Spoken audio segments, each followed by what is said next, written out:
17 सितंबर 1948 इतिहास का वो दिन कि जब हैदराबाद के निजाम का घमंड चूर हो गया था और उसको मजबूरन हैदराबाद रियासत के भारत में विलय के लिए मानना पड़ा था। जान ले कि आज़ादी के बाद भारत में 600 से ज़्यादा रियासतों का विलय किया गया था। इन सब रियासतों में हैदराबाद का भारत में विलय करने में बड़ी मशक्क़त करनी पड़ी थी, क्योंकि हैदराबाद का निज़ाम चाहता था कि उसकी रियासत स्वतंत्र रहे, लेकिन बाद में उसने पाकिस्तान से भी संपर्क कर लिया। इसके बाद भारत ने हैदराबाद का भारत में विलय करा लिया था, निजाम के अभिमान को अर्श से फर्श पर ला दिया था। आइए जानते हैं कि हैदराबाद में विलय की पूरी कहानी। प्रधानमंत्री नरेंद्र मोदी ने अपने जन्मदिन पर गुजरात के केवडिया में एक सभा को संबोधित करते हुए हैदराबाद मुक्ति दिवस का जिक्र किया। पीएम ने कहा कि यह दिन सरदार साहब सरदार वल्लभ भाई पटेल और भारत की एकता के लिए किए गए उनके प्रयासों का स्वर्ण निर्मम पृष्ठ है।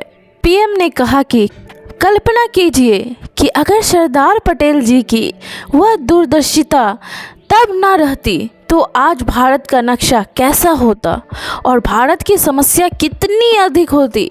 साल 1948 में आज़ाद के ही दिन हैदराबाद का भारत में विलय कराया गया था।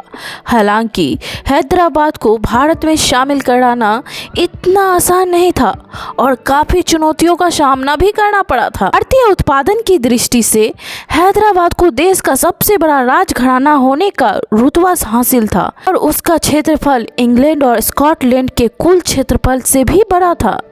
देश की आज़ादी के बाद ज़्यादातर रजवाड़े भारत में शामिल हो गए थे, लेकिन जुनागढ़, कश्मीर और हैदराबाद भारत में शामिल होने को तैयार ही नहीं थे। ये अलग देश के रूप में मान्यता पाने की कोशिश कर रहे थे। हैदराबाद के निजाम ओस्मान अली खान आसिफ ने फैसला किया कि उनका रजवाड़ा ना तो पाकिस्तान और ना ही भारत में शामिल होगा। भारत छोड़ने के समय अंग्रेजों ने हैदराबाद के निजाम को या तो पाकिस्तान या फिर भारत में शामिल होने का प्रस्ताव दिया। अंग्रेजों ने हैदराबाद को स्वतंत्र राज्य बने रहने का भी प्रस्ताव दिया था। हैदराबाद में निजाम और सेना में वरिष्ठ पद पर मुस्लिम थे, लेकिन वहां की अधिसंख्या आबादी हिंदू 85% थी। शुरू में निजाम ने ब्रिटिश सरकार से हैदराबाद को राष्ट्रमंडल देशों के अंतर्गत स्वतंत्र राजतंत्र का दर्जा देने का आग्रह किया। हालांकि ब्रिटिश निजाम के इस प्रस्ताव पर सहमत नहीं हुए।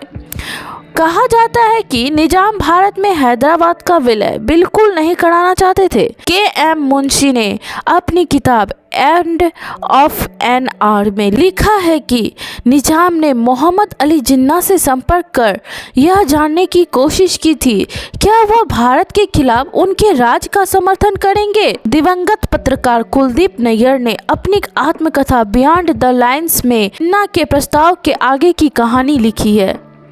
नेयर ने अपनी किताब में लिखा है कि जिन्ना ने निजाम कासिम के इस प्रस्ताव को सिरे से खारिज करते हुए कहा कि वह मुट्ठी भर इलीट लोगों के लिए पाकिस्तान के अस्तित्व को खतरे में नहीं डालना चाहेंगे। मंजिले इत्तेहादुल मुसलमीन MIM के पास उस वक्त 20,000 राजाकार थे जो निजाम के लिए काम करते थे और हैदराबाद का विलय पाकिस्तान में करवाना चाहते थे।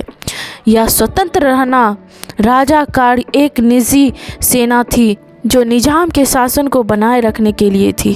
हैदराबाद के निजाम के नानुकुर करने के बाद भारत के तत्कालीन गृह मंत्री सरदार वल्लभ भाई पटेल ने उनसे सीधे भारत में विलय का आग्रह किया, लेकिन निजाम ने पटेल के आग्रह को खारिज करते हुए 15 अगस्त 1947 को हैदराबाद को एक स्वतंत्र राष्ट्र घोषित कर दिया। भारत के दिल में स्थित हैदराबाद के निजाम के इस कदम से पटेल चौंक गए और उन्होंने उस समय के गवर्नर जनरल लॉर्ड माउंटबेटन से संपर्क किया। माउंटबेटन ने पटेल को सलाह दी कि इस चुनौती को भारत बिना बल प्रयोग के निपटे। प्रधानमंत्री पंडित जवाहरलाल नेहरू माउंटबेटन की सलाह से सहमत थे और वह भी इसी मसले का शांतिपूर्वक समाधान करना चाहते थे। हालांकि पटेल इससे बिल्कुल असहमत थे। उनका कहना था कि हैदराबाद की हिमाकत को बर्दाश्त नहीं किया जा सकता। इसके बाद हैदराबाद के निजाम हथियार खरीदने और पाकिस्तान के साथ सहयोग करने की कोशिश में लगे थे। सरदार पटेल को जैसे ही इसकी भनक लगी तो उन्होंने कहा कि हैदराबाद भारत के पेट में कैंसर के समान है और इसका समाधान सर्जरी से ही होगा। इस समय तक भारत और हैदराबाद के बीच बातचीत टूट चुकी थी और भारत ने उस पर हमला करने की तैयारी कर ली थी। जब भारत के पास कोई और विकल्प नहीं बचा है तो हैदराबाद पर सैन्य कार्रवाई का फैसला किया गया। 13 सितंबर 1948 को भारतीय सेना ने हैदराबाद पर हमला कर दिया। भारतीय सेना की इस कार्रवाई को ऑपरेशन पोलो का नाम दिया गया, क्योंकि उस समय हैदराबाद में विश्व में सबसे ज़्यादा 17 पोलो के मैदान थे। भारतीय सेना का नेतृत्व मेजर जनरल चैन चौधरी कर रहे थे। भारतीय सेना को पहले और दूसरे दिन कुछ परेशानी हुई और फिर विरोधी सेना ने हार मान ली। 17 सितंबर की शाम को हैदराबाद की सेना ने हथियार डाल दिए। 5 दिनों तक चली कार्रवाई में 1373 राजाकार मारे गए थे। हैदराबाद के 807 जवान भी मारे गए। भारतीय सेना ने अपने 66 जवान खोए जबकि 97 जवान घायल हुए। कैसी लगी आपको एक जानकारी? अगर अच्छी लगी तो इस चैनल को लाइक करें, सब्सक्राइब करें और शेयर करें। और हाँ, हमें कमेंट्स में बताएं कि आपको ये जानकारी कैसी लगी।